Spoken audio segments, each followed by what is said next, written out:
Welcome back, friends. One more time, some more excerpts from my book, Life I Refuse to Give Up.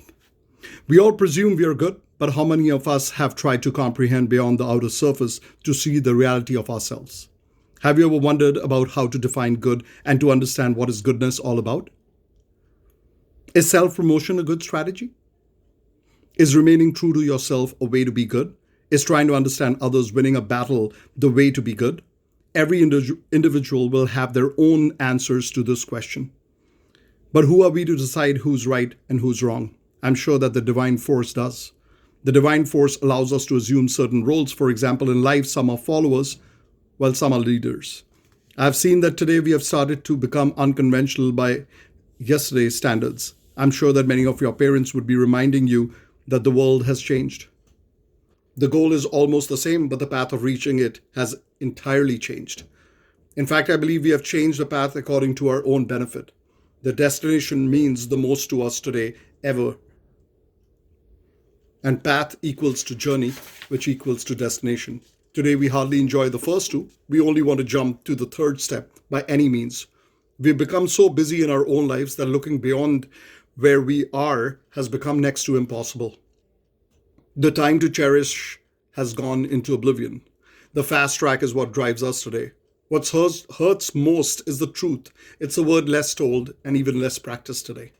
We love to say honesty is the best policy, but in reality, it's that one policy which hurts the most, my friends.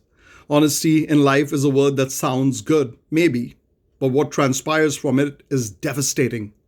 Principles like truth and honesty are words which only sound inspirational. In actuality, they bite us like a wild dog. My dad used to say, you may lose all that you have in life, but this one habit will make you a better person. In the world of deception and lies, honesty will seem far-fetched, but in reality, it's still a commodity that the world looks up to. I'm sure that you cannot sit for an honest one-on-one about you since it starts to ache after a few minutes.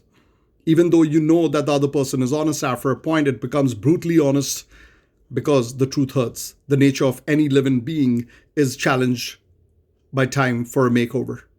Time plays an important role in life, and we sometimes play hide and seek with it. If someone was to tell me 10 years ago, Sonny, you're a bad TV host, your radio skills are below mediocre, I would probably have fumed and avoided talking to this person ever again. Today, when I look back at what I did 10 years ago on TV, it may seem this person made sense. I had the enthusiasm back then, but the performance lacked the experience I have now.